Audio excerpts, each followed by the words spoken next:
Wyoming Territory, 1873. The wind howled like a wounded animal across the high plains as Samuel Quinn guided his horse through the driving rain. At 25, he'd already spent 7 years as a cowhand, drifting from ranch to ranch across the frontier. The storm had caught him miles from shelter, turning the world into a blur of gray. Lightning split the sky, illuminating a small homestead in the distance. "Come on, Midnight," Sam urged his black stallion forward. "Let's find ourselves some shelter before we both drown."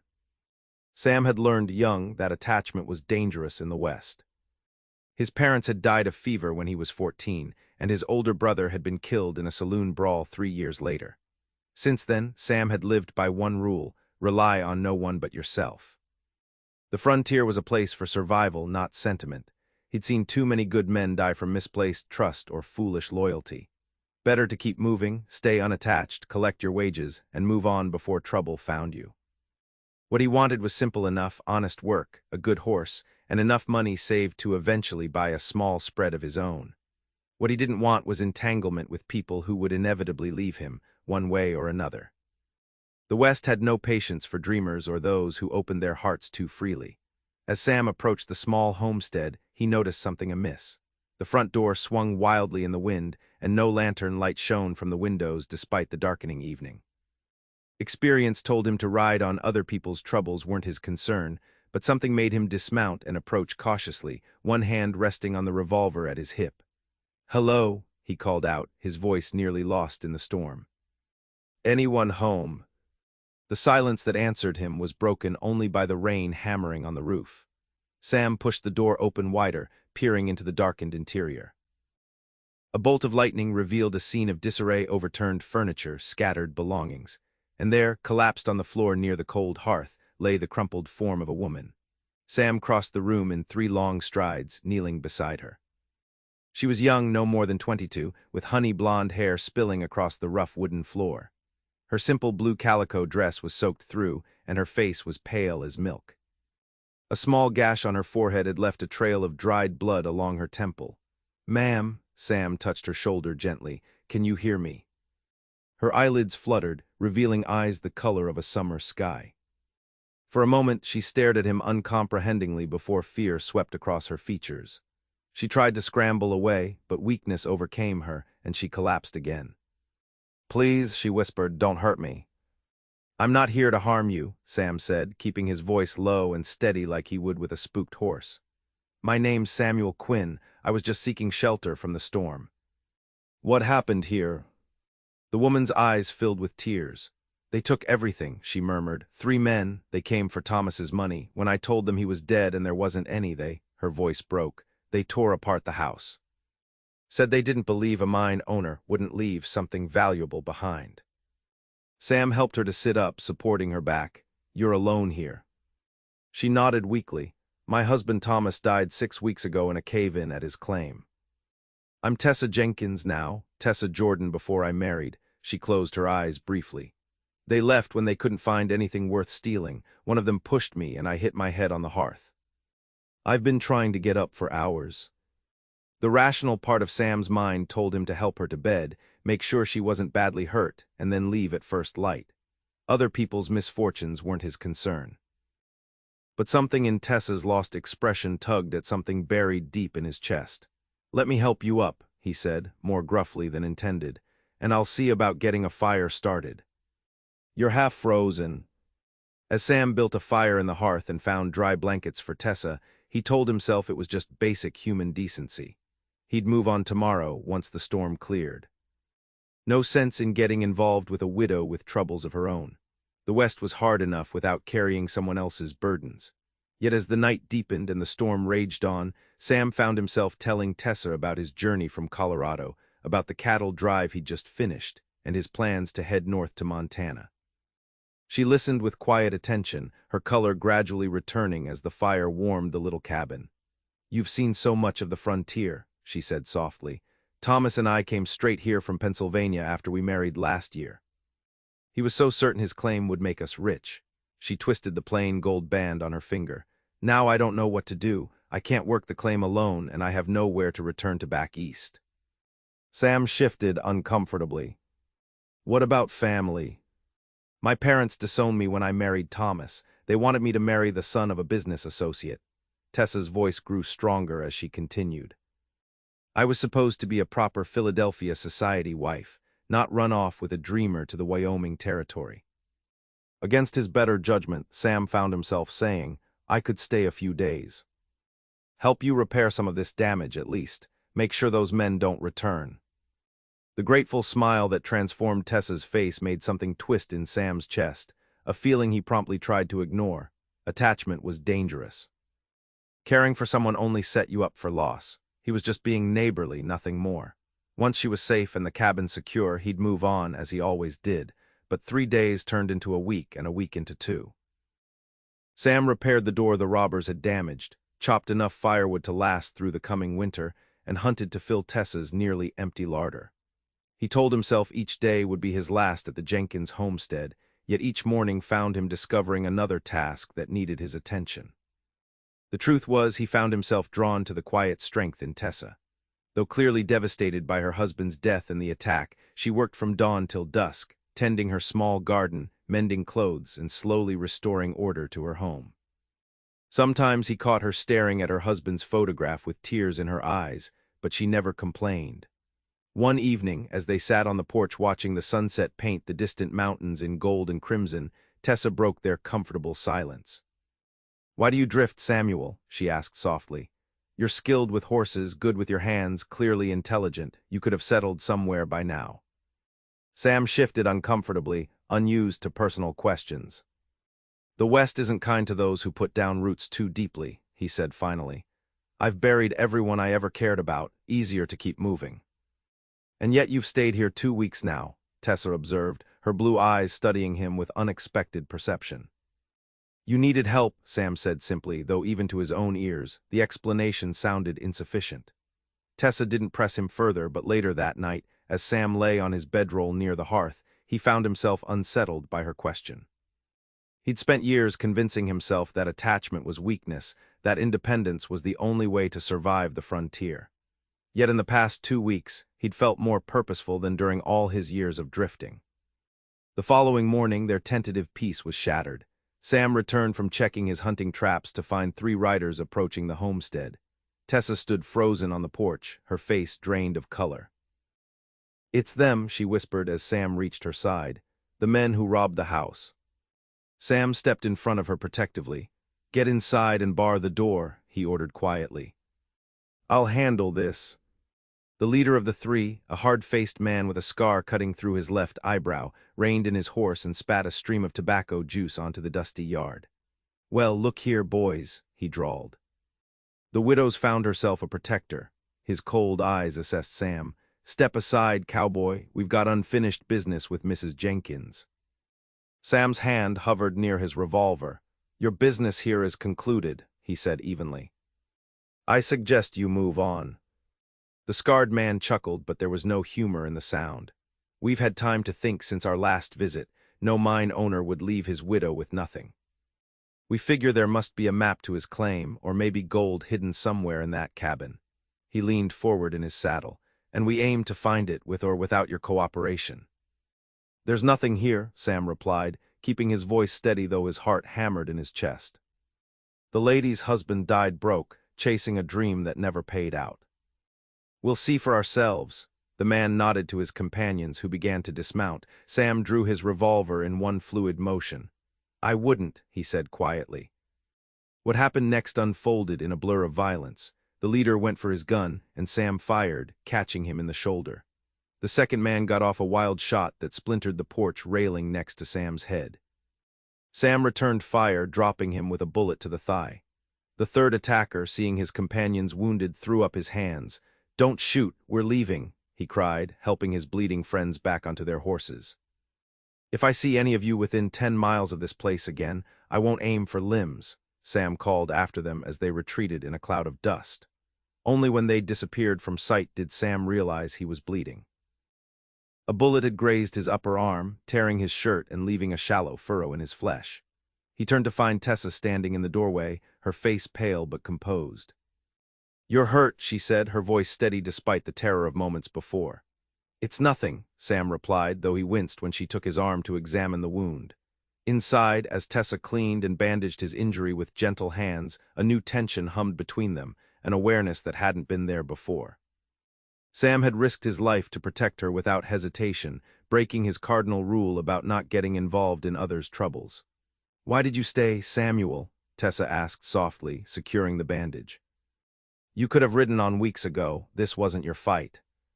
Sam found himself unable to meet her searching gaze. "I don't know," he admitted. "I just couldn't leave you unprotected." That night, unable to sleep, Sam stepped outside to clear his head. The sky above was a vast canvas of stars, brilliantly clear in the mountain air. He heard the cabin door open behind him and turned to see Tessa, wrapped in a shawl against the night chill. "I keep thinking about what would have happened if you hadn't been here today," she said, coming to stand beside him. "But I was here," Sam replied simply. "Yes," Tessa looked up at the star-strewn sky. "Perhaps some things are meant to be, even in this wild place." Sam had never put much stock in fate or providence. Life was what a man made of it through hard work and caution. Yet standing beneath the endless Wyoming stars with Tessa's slender form beside him, he found his certainties wavering. "I should leave soon," he said, though the words felt hollow. "Those men won't be back, and winter will be setting in before long." "Do you want to leave?" Tessa asked directly, turning to face him. The question caught Sam off guard. Did he want to leave? For years, moving on had been as natural as breathing. Yet the thought of riding away from this place from her left an unexpected hollowness in his chest. "I don't know," he admitted finally, the closest to vulnerability he'd allowed himself in years. Tessa's hand found his in the darkness. "Then stay," she whispered, "at least until you do know." That touch, innocent as it was, broke something loose inside Sam. He'd been running for so long from attachment, from loss, from the very possibility of pain. Yet in this moment, beneath the vastness of the Wyoming sky, running suddenly seemed like the greater risk. The following weeks brought a gradual shift in their relationship. Working side by side to prepare the homestead for winter, Sam found himself sharing stories of his past that he'd never told another soul. About his parents' final days, his brother's recklessness, the loneliness of years on the trail.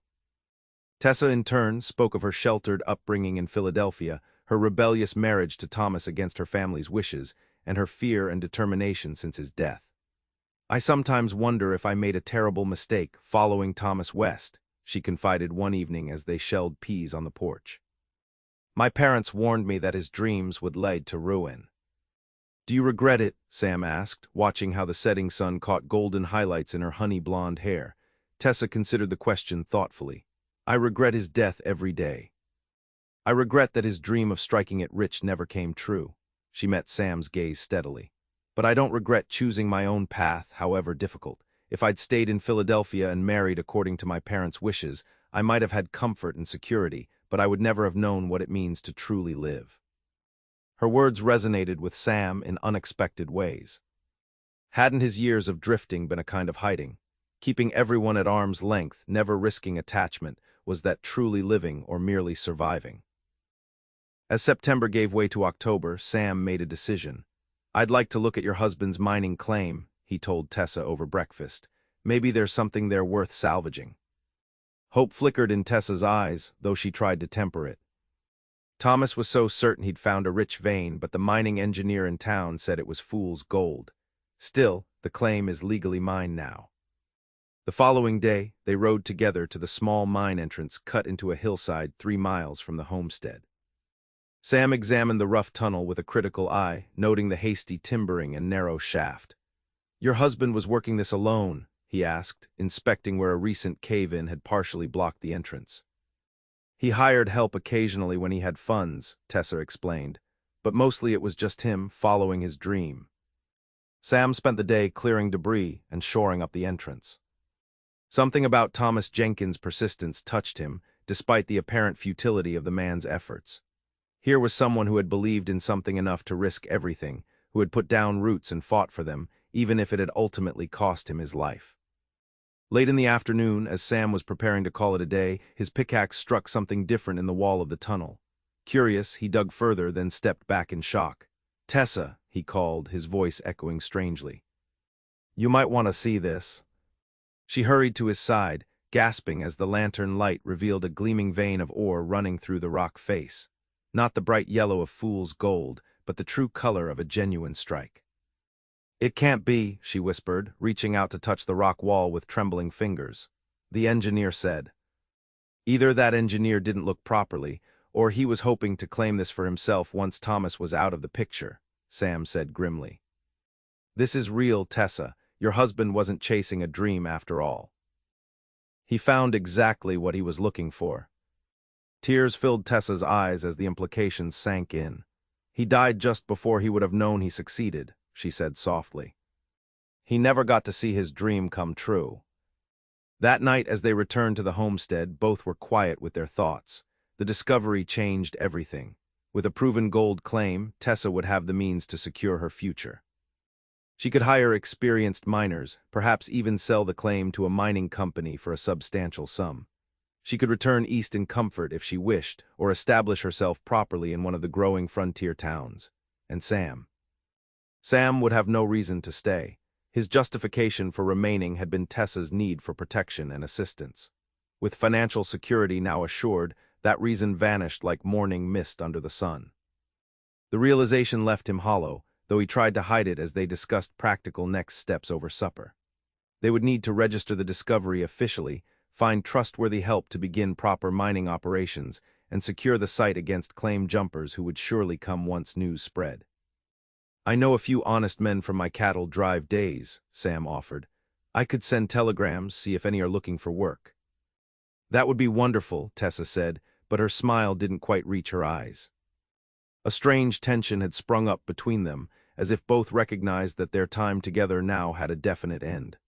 Later, Sam stepped outside to check on the horses, needing space to think. The October night was crisp, with winter's approach evident in the bite of the air. The stars overhead seemed impossibly bright, a vast wilderness of light that made his human concerns seem small by comparison. He heard Tessa's approach before he saw her, the soft rustle of her skirts, the gentle footfall on the packed earth of the yard. She came to stand beside him, close enough that he could feel the warmth radiating from her body. "You're planning to leave, aren't you?" she asked without preamble, her voice carrying clearly in the still night. Sam kept his eyes on the distant horizon. "You don't need me now," he said, the words scraping his throat like gravel. "With the mine, you can hire proper help, build a secure future." "Is that what you think this has been about?" Tessa's voice held a note he'd never heard before, a blend of frustration and something deeper. "That I've just been tolerating your presence because I needed protection." The question forced Sam to look at her. Starlight silvered her honey-blonde hair and caught the brightness in her eyes. Something in her direct gaze made it impossible to retreat behind his usual defenses. "I don't know what this has been about," he admitted. "I only know that I've stayed longer than I've ever stayed anywhere since my family died. And that scares me more than any gunfight ever has." Tessa stepped closer. "It scares me too," she whispered. "When Thomas died, I thought I'd never feel anything again except grief. I thought my heart was buried with him." Her hand found Sam's in the darkness. "But then you arrived, and something inside me started to wake up, something I wasn't looking for and didn't expect." Sam felt as if he stood on the edge of a precipice. All his instincts screamed at him to retreat to safer ground, to the comfortable isolation he'd cultivated for years. Yet Tessa's hand in his anchored him, challenging the belief that had guided his adult life. That attachment inevitably led to loss and pain. "I don't know how to stay in one place," he confessed. "I've spent so long running from connections, from putting down roots."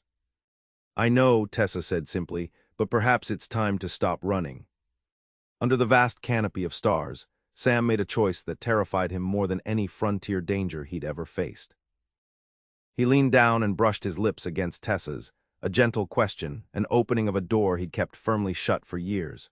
Her response was immediate and certain. She returned his kiss with a sweetness that made his chest ache, her hands coming up to frame his face as if he were something precious. When they finally parted, both breathless, Sam rested his forehead against hers. "I still don't know if I can be what you need," he whispered. "I've been alone so long." "You don't have to know everything right now," Tessa replied. "We can discover it together." That night changed the course of Sam's life, though he wouldn't fully understand the magnitude of the shift until much later. For the first time in his adult life, he began to consider a future rooted in one place, with one person. The thought still frightened him, but now the fear of leaving Tessa behind frightened him more. As October gave way to November, they worked together to secure the mining claim and hire trustworthy men to begin operations. Word of the strike spread quickly, bringing both opportunity and danger. Claim jumpers made 2 attempts to seize the mine by force, but Sam and the men he'd hired drove them off. The local marshal, initially skeptical of Tessa's right to operate the claim as a widow, became more supportive when Sam threatened to bring in federal authorities. Through it all, their relationship deepened, though not without complications. Tessa sometimes spoke of Thomas with such tenderness that Sam questioned his place in her life. And Sam's instinct to flee when emotions became too intense remained strong. More than once, he saddled midnight with the intention of riding out, only to find himself returning to the homestead, drawn back by the growing certainty that what he felt for Tessa was worth the risk of pain. Their first major test came in early December. A letter arrived from Philadelphia. Tessa's parents had learned of her husband's death and the subsequent gold strike. They urged her to sell the claim and return east immediately, offering reconciliation and the comfort of family. Sam found her sitting on the porch steps that evening, the letter crumpled in her hand, tears streaming down her face. "You're considering it," he said flatly, the old fear of abandonment rising in his throat like bile. Tessa looked up, her expression complicated. "They're my family, Samuel. For all our disagreements, I've missed them terribly." "Then you should go," he said, the words like ashes in his mouth. "The mine will bring enough to set you up comfortably back east. You could have the life you were born to." Tessa stood, anger flashing in her eyes. "Is that what you think I want, to return to parlors and tea parties and suitable marriages?" She stepped closer, her gaze challenging. "Or is this just your fear speaking? Are you looking for an excuse to run again, to prove that attachment always leads to loss?" The accusation struck too close to Sam's core. "I'm trying to give you a choice," he exclaimed. "You deserve better than a drifter with nothing to his name but a horse and a saddle." "You still don't understand, do you?" Tessa's voice softened. "I've already had a respectable match and a husband who loved his dream more than anything. What I want now is a man who will see me, truly see me, and choose to stay, even when staying is the harder path." Sam stood frozen, Tessa's words dismantling the barriers he'd built around his heart over years of deliberate isolation. The truth hit him with the force of a physical blow. He loved her. Not just desired her, not just cared for her, but loved her with a depth that terrified him precisely because it was so profound. "I'm afraid," he admitted, the confession wrenched from somewhere deep. "I'm afraid to love you and then lose you, the way I've lost everyone else." Tessa closed the distance between them, her hands coming to rest on his chest. "Loss is part of living, Samuel. My parents lost me to Thomas, I lost Thomas to his dream, but that doesn't mean we stop opening our hearts." She looked up at him, her blue eyes steady. "I'm not returning to Philadelphia. My life is here now, with or without you. But I'm hoping it will be with you." That night beneath a sky scattered with stars, Sam made his choice. Not from fear, not from obligation, but from the recognition that love, real love, was worth the risk of heartbreak. For the first time since his family's deaths, he allowed himself to envision a future connected to someone else. A future where he wasn't just passing through but truly living. 2 weeks later, as the first heavy snow blanketed the Wyoming hills, the mining operation was fully established. With trusted men managing the day-to-day work and a partnership agreement with a reputable mining company in place, the claim's success was assured. Tessa would never need to worry about financial security again. Sam had used part of the first profits to purchase adjacent land, a stretch of good grazing country with a year-round spring. He'd said nothing to Tessa about his plans, uncertain until the final moment whether he could truly commit to staying. On Christmas Eve, with the homestead warm against the winter cold outside, Sam finally found his courage. He placed a small wooden box in Tessa's hands as they sat before the fire. "What's this?" she asked, surprise evident in her voice. "Open it," he urged quietly. Inside lay a simple gold ring, not ornate like the jewelry she might have worn in Philadelphia, but solid and true, fashioned from the first gold taken from Thomas's mine. "I can't replace what you've lost," Sam said, his voice rough with emotion. "And I won't try to. Thomas will always be part of your story, and that's as it should be." He took her hands in his. But if you'll have me, I want to build something new with you. I've purchased land adjoining yours, good cattle country. Between your mine and a ranch, we could make something lasting here." Tears filled Tessa's eyes. "Are you asking me to marry you, Samuel Quinn?" "I am," he confirmed, his heart pounding so hard he was certain she must hear it. "I've spent my life believing that the frontier is no place for love, that attachment only leads to pain. You've shown me I was wrong." He brushed a tear from her cheek. "I can't promise it will be easy. I still have moments when the urge to run nearly overwhelms me. But I can promise that I'll always try to come back to you, to choose you even when choosing is difficult." Tessa's smile was like sunrise breaking over the mountains. "Yes," she said simply, "yes, I will marry you." Later that night they stood together on the porch, wrapped in blankets against the cold. The sky above was impossibly clear, with stars scattered like diamonds across black velvet. Sam felt a peace he'd never known before, not the false peace of isolation, but the true contentment that comes from finding home in another person's heart. "I never expected this," he said softly, his arm around Tessa's waist. "When I rode up to your homestead that stormy night, I was just looking for shelter." "And I was just a widow trying to survive," Tessa replied. "Neither of us was looking for love." "Yet here we are," Sam marveled, "planning a future together under these same stars." The Wyoming winter settled in around them, harsh and beautiful in equal measure. But inside their small homestead, something precious had taken root, a love born of shared struggle and mutual respect, a connection that promised to weather whatever challenges the frontier might bring. In the spring of 1874, Samuel Quinn and Tessa Jenkins were married in the small church that served the growing mining community. Some said it was too soon after her first husband's death for the widow to remarry, but those who had witnessed their journey together understood. Life on the frontier offered no guarantees, and when genuine love was found, only a fool would turn away from it. The ranch they built together became known as Starlight, named for those brilliant Wyoming nights that had witnessed their unexpected love story. In time, children came, first a son with Sam's dark hair and Tessa's blue eyes, then twin daughters who inherited their mother's honey-blonde locks and their father's quiet determination. Sam never completely lost his restlessness, his awareness of the dangers of putting down roots too deeply. But each time the old fear surfaced, he would look at Tessa and their children, at the home they had built together, and choose again to stay. With each passing year, that choice became less an act of courage and more a simple recognition of truth. That love, even on the unforgiving frontier, was not weakness but the greatest strength of all. And on summer evenings, when the work was done and the children asleep, Sam and Tessa would still sit together on the porch, watching the stars emerge above their land, marveling at the journey that had brought them together. A journey neither had planned, but both now recognized as the greatest adventure of their lives.